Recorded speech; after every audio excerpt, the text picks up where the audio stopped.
Wolfpack Nation? We're back here at Tuffy Talk with another episode. This time we're going to be recapping the 23 NC State baseball season. It was one of those up and down seasons, and some things happen good, some things happen bad, and we'll break those down. But on this episode, we got Michael Tracy from our own Tuffy Talk, and then I don't know, like the NC State Pac-9 whisperer. I don't know if that's what we want to call him, but Justin Cooke, we always appreciate you jumping on with us when we talk Pac-9 baseball. How you doing, buddy? Doing good. Thank you all for having me.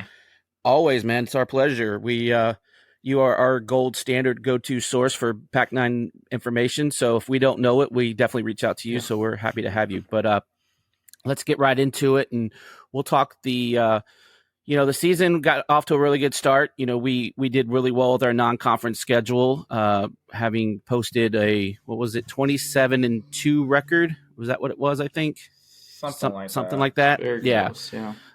But overall, the season, 36-21 in the ACC. We finished 13-16, winning 4 series and finishing 5th in the Atlantic. But I guess first off, and I'll throw this to you, Justin, just give me your general thoughts on the season as a whole, right? From last year not making the tournament to this year making the tournament. Would you say success, not success, incomplete? What are your thoughts?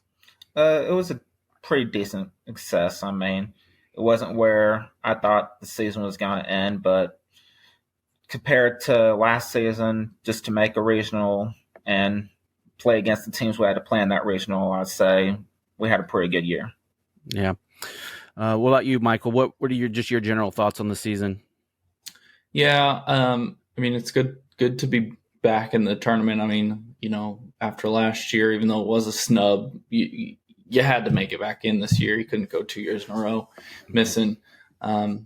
So they did that. Like you said, the non-conference, it wasn't the toughest out there, but they took care of business, which it either goes one of two ways. You either have a really hard non-conference where you might lose some, but that'll help you towards the end, or a little bit easier, but you just dominate it, which State did, and that helped them.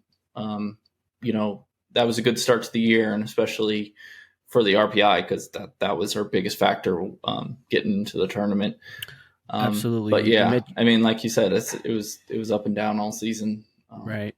Yeah, you mentioned that RPI, and we kind of, we use that analogy. It's trying to find that sweet spot. And last year you mentioned that snub, and there was a couple of things that kind of were as glaring, and RPI being one of them. So we obviously scheduled to the strength, and we took. I think the approach was pretty smart. You didn't schedule any Power 5 series, right? Mm-hmm. But you took a lot of mid majors that were going to either win their conference or be right at the top. So you got that like we said, that sweet spot.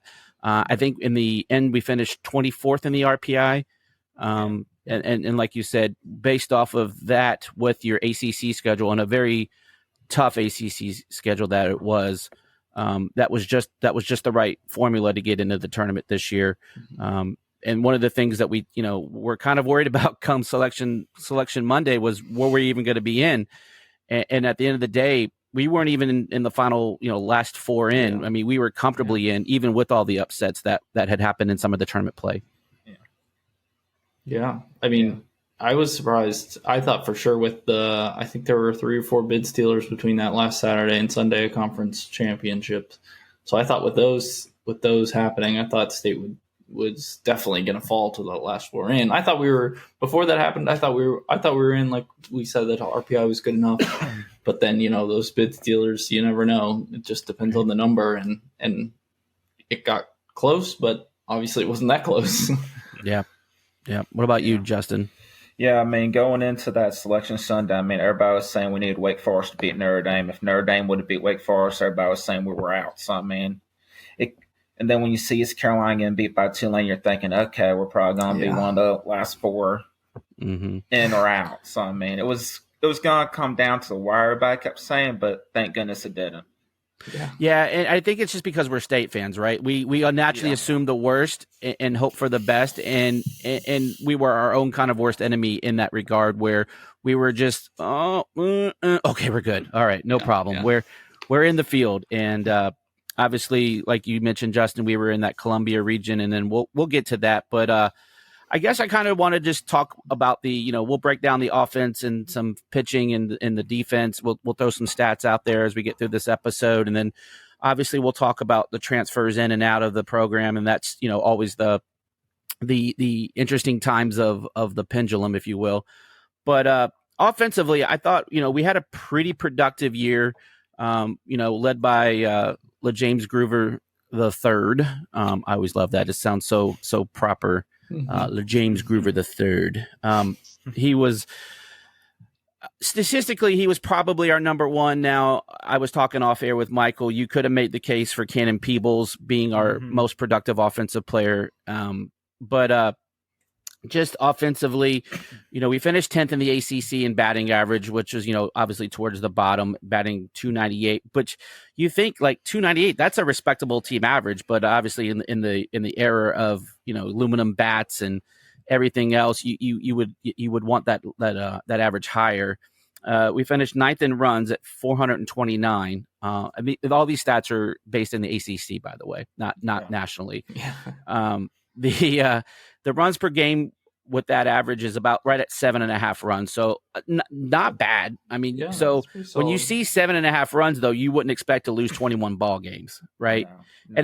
And there was we had a couple of, we had scored like 22 against NJIT. We had a couple of 13s and 14s hung on Florida State and Louisville, respectively. So obviously those numbers are going to, help your overall average. But we were 5th in home runs in the ACC, hitting 92, which, that was, if you would have said, 5th, losing Tommy Tanks last year, would you take that number?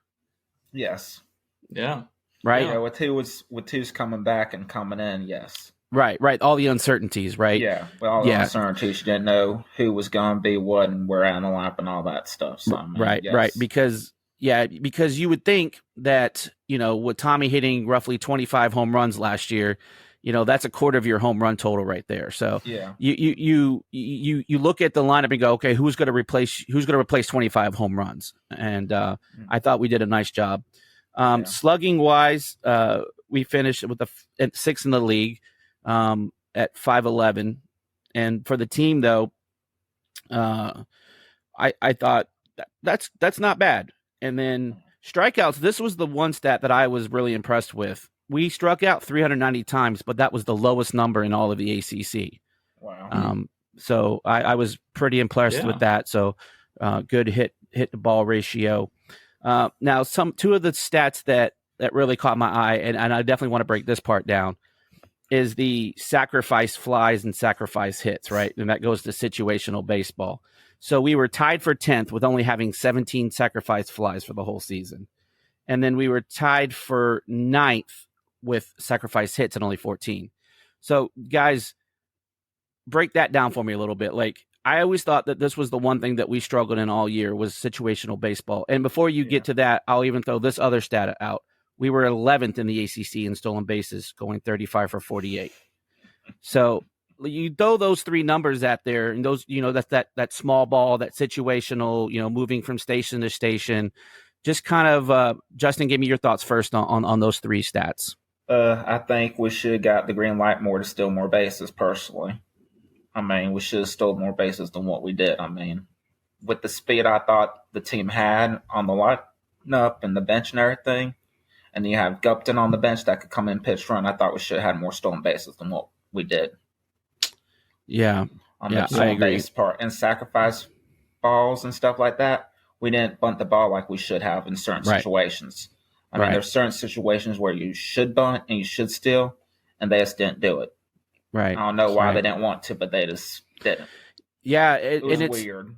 Yeah, and you put yourself in a bad situation, right? When you don't put yourself in scoring position, or you don't get that timely hit, with two, because it always felt like we were one hit away in so many games where if we get a hit here, we get a move up on a sacrifice or a stolen base that we can either push a tying run, push a leading run across, or break a game wide open. And I felt like at times we were just missing one thing there. Michael, what do you think there?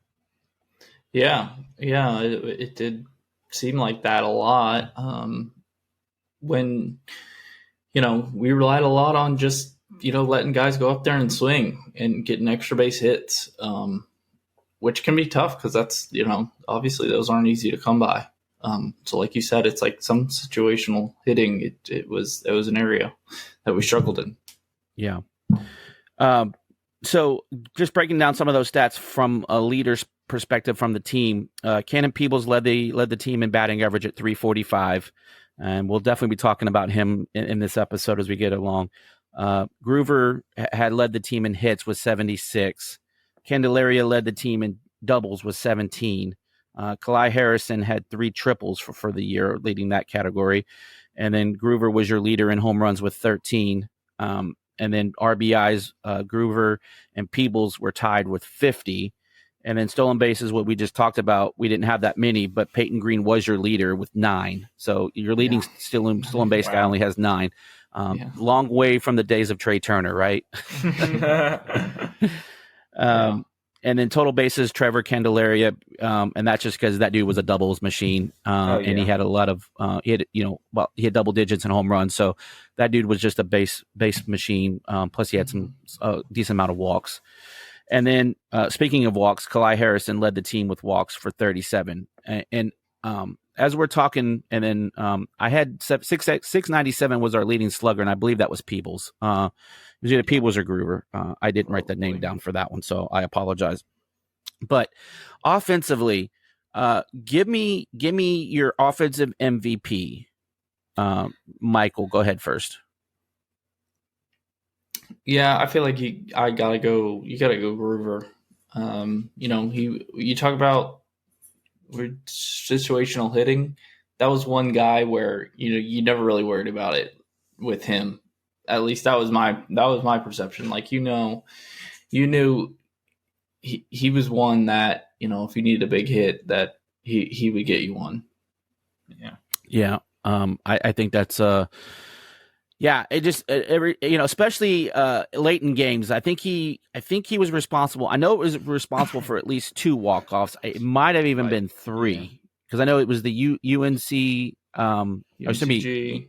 Not UNCG. It was A&T. No. Oh, then that's he hit, right. Yeah. And then I feel like he did the Louisville walk-off, if my memory serves me correctly. Yep. And then there might have been one more because I think we had like 5 walk-offs for the year. So we definitely had a little bit of the flair for the dramatics. But Justin, who would have been your offensive MVP? I would say Gino, but if we're talking about like at bat wise, I would say Kalai Harris because he worked a lot of pitches. So if we're talking about a guy that gets on base and works the counter, then Kalai Harris. Yeah, and you speak of Harrison. That was the one knock when he was coming over from A&M last year was his offensive game, right? Right. We knew he was a good, steady defender, and obviously we'll talk about that on the defensive side. But he really improved on his batting average. He was over 300, and he was like a 230 hitter last year, I believe, with A&M, something like that, maybe 250. Like that, It was very pedestrian to say the least. So. I think, again, Kalai was a very steady guy. He was a guy that got moved around a lot in the order. And he was a 9-hole hitter that wasn't a 9-hole hitter. I thought they did a nice job trying to maximize his at-bats along with Gino, having him like 1-2 in the lineup a lot of the season. But so for me, I'll go opposite. And then, like I said, I mentioned Cannon Peebles earlier. He was very either 1, 2, or 3 in pretty much all the offensive statistics, and that was with about 50 at bats less than Groover or Candelaria. He only had 145 at bats, so Groover had over 200, and I believe Candelaria was like right at 200, and they were more of your offensive leaders in a lot of the categories. So for me, and by the way, he's doing that as a true freshman. And so, this is a guy that hadn't seen college pitching coming into it, whereas the other 2 guys that you mentioned had already had a couple years of college experience. So, sometimes making that jump from high school to college can be a little tricky or a little tough. And I thought he did a great job with that. Yeah. So any thoughts on any of the guys that we just mentioned?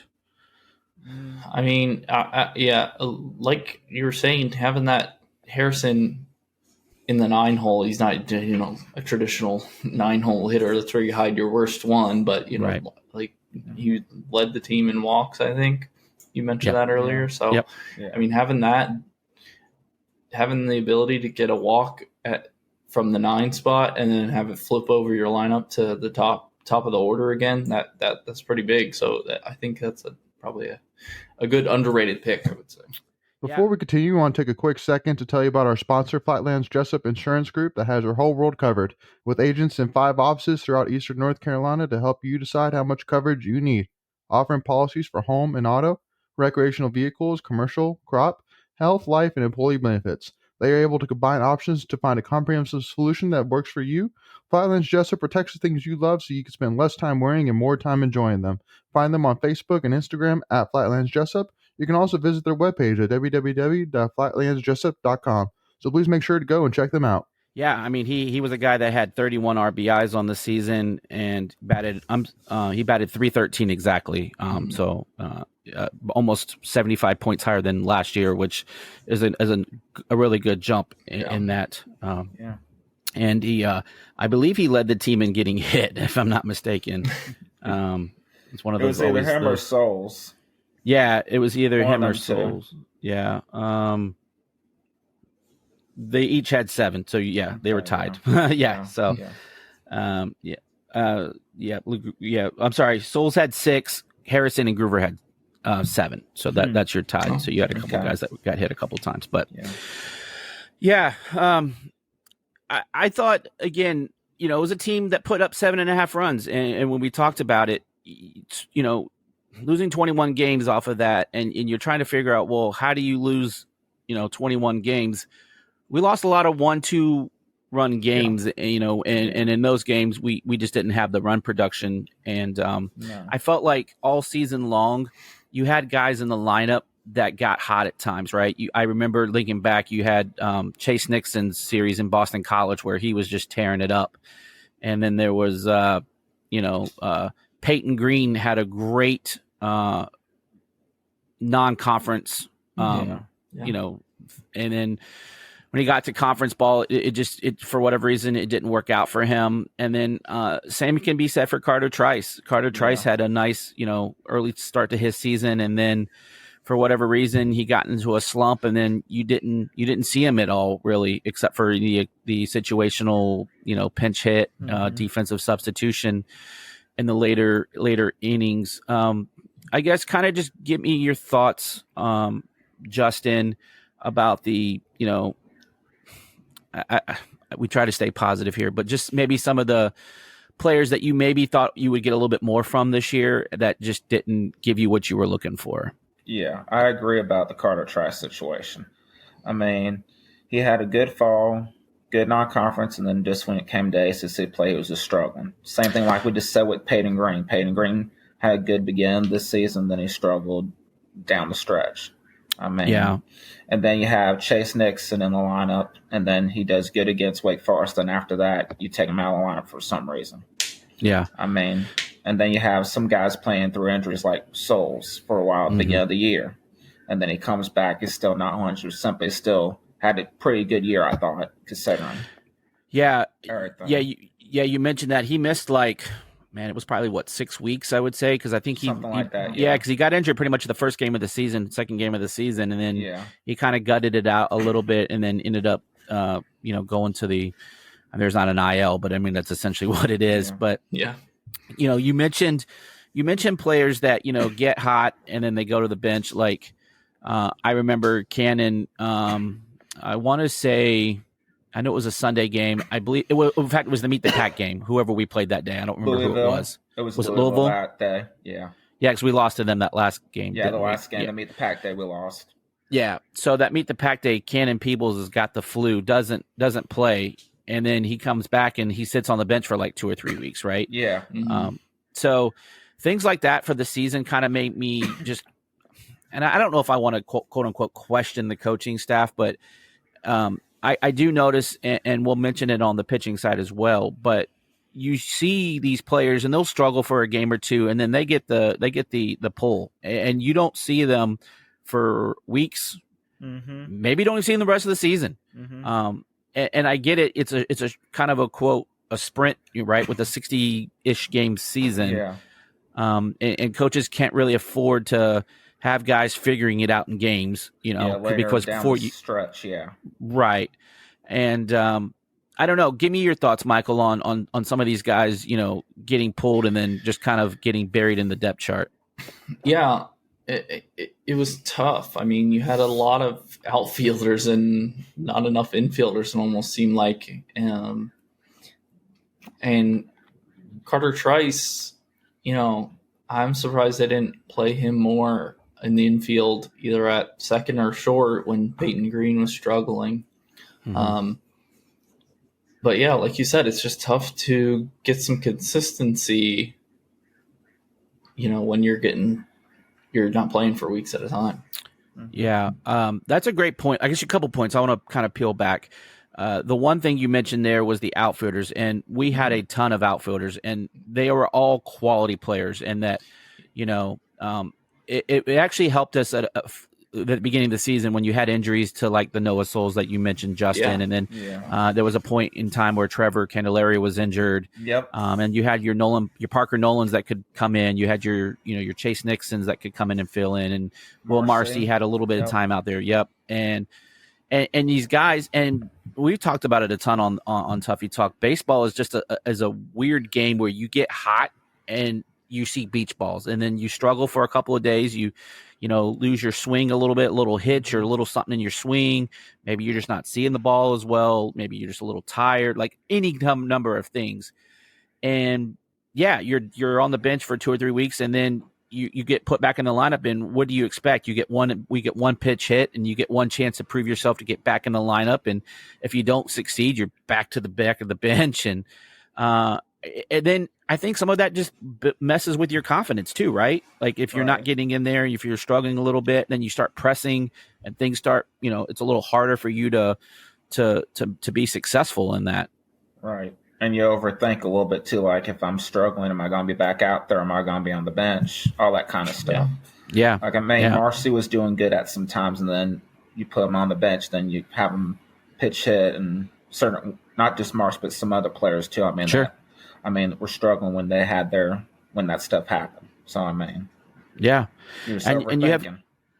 and you have guys like Dominic Palali who played a big role in the team last year and didn't even see the field except for the one sacrifice fly that he had against Florida State to win it in extra innings. That was his one shining moment of the season. And this is a guy that pitch hit. Everything else was pitch hit for him this year, or defense substitutions. Right. This is Dominic Palali had 19 at bats all season. He had that probably in the first series of the season last year, or at least within the first 2 series. Yeah. So, but yeah, and then you mentioned Michael that is something that had been said all year. Is you had a ton of outfielders. Like you probably had 10 outfielders, and there's a little hyperbole there, but she probably had 6 or 7 easily. And then when you mentioned, the Peyton Green injury, he was hurt there for a little bit, and then he struggled defensively. There was no one really to, you saw these other guys get sat when they were on a little bit on the struggle bus, but Peyton Green never really got that same treatment. Yeah, and I don't think that was like special treatment towards Peyton Green. I think it was just you didn't have anybody to replace him with, or I think you did. You could have tried Carter Trice there. But, they didn't go for it. Right. Or you could have tried Barkett there. Barkett or Hebner. Yeah. Hebner, right? Because he had a... Hebner, he did play at the end. Yeah, at the end of the years when they started playing him a little bit more. And he had some nice moments, too. Yeah. And we'll definitely talk about him in the probably part 2 of this episode about the future of Pac-9. But,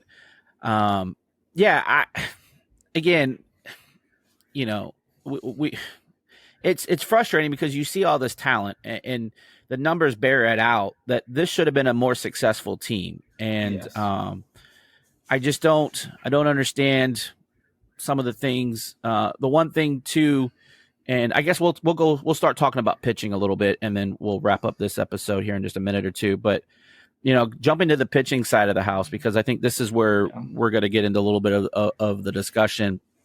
ERA wise, we were 6th in the ACC at 442.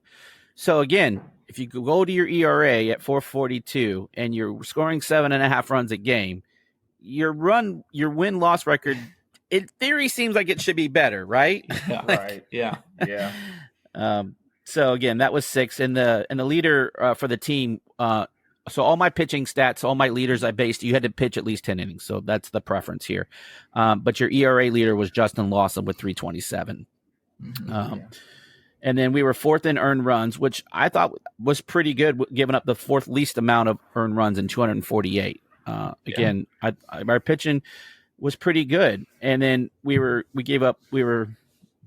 5th in 210 walks for the season. So again, not bad.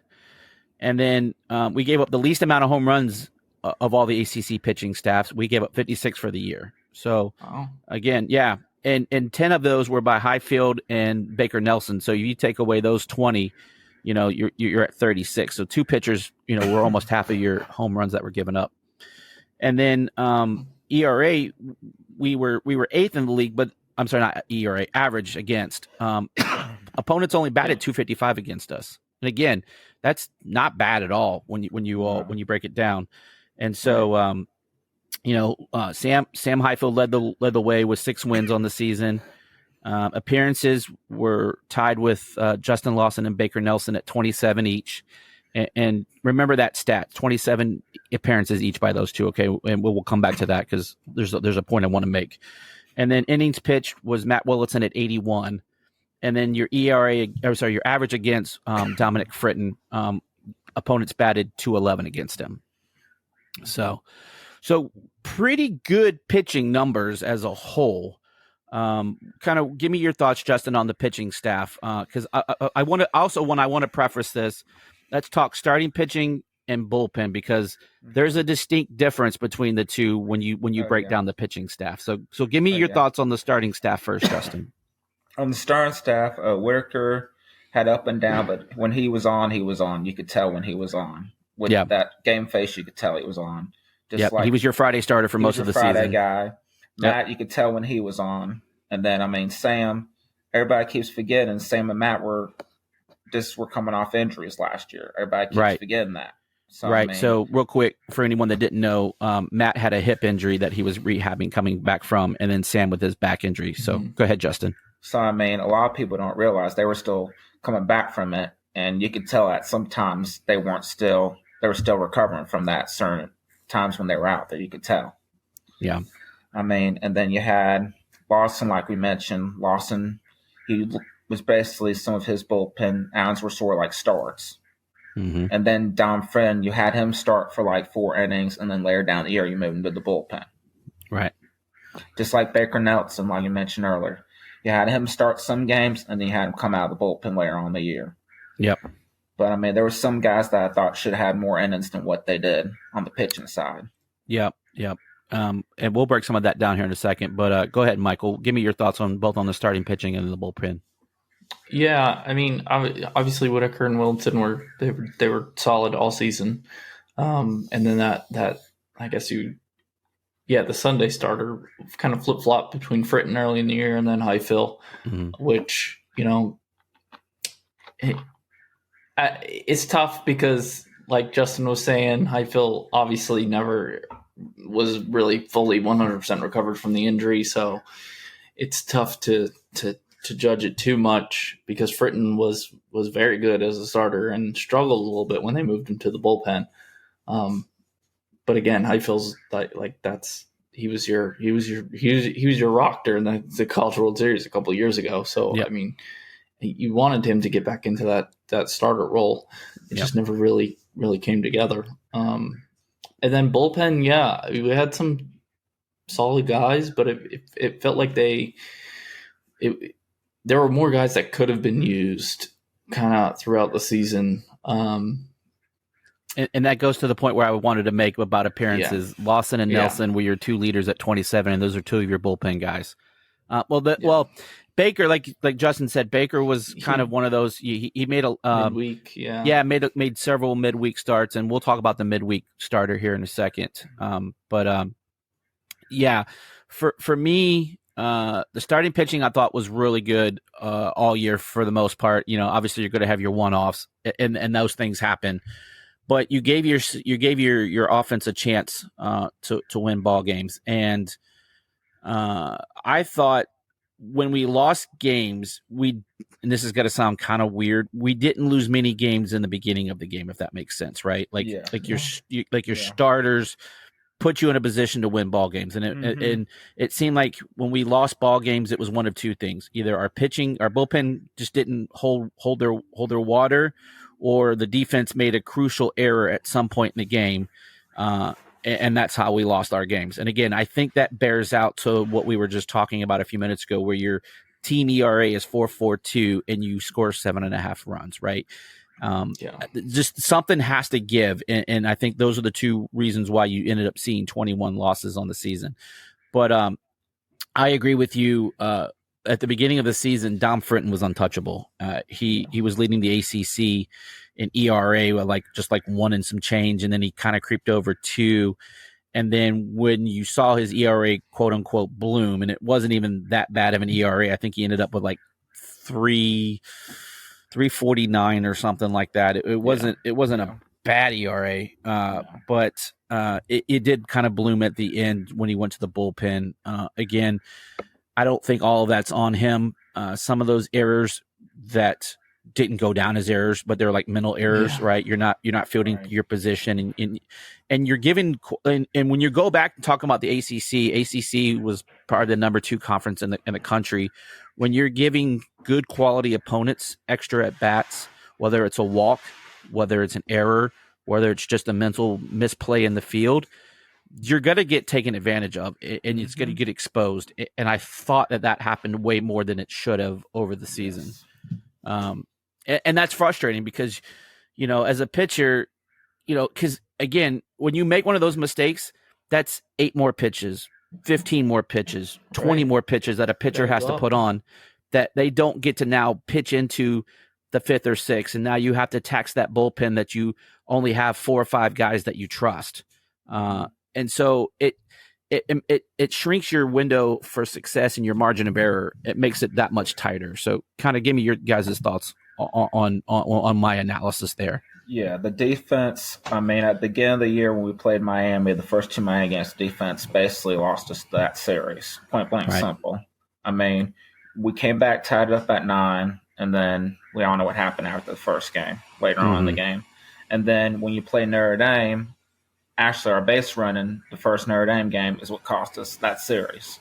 There were certain situations where it was either our defense, our base running, or the way we handled the pitching. Yeah. Everything just in general, it was just bad for not what you need to succeed and have. And that's how we lost those games because, like I said, base running was bad at certain times. Our defense was bad at certain times, and just everything at times. Yeah. Yeah. And that's a good point. I think you made that about the defense being, it's not just the face value of an error, right? Letting a run score. That's if that's 10, 15 more pitches, your pitcher has to throw that inning. That could be a whole nother inning. You have to take him out earlier. So right. Yeah.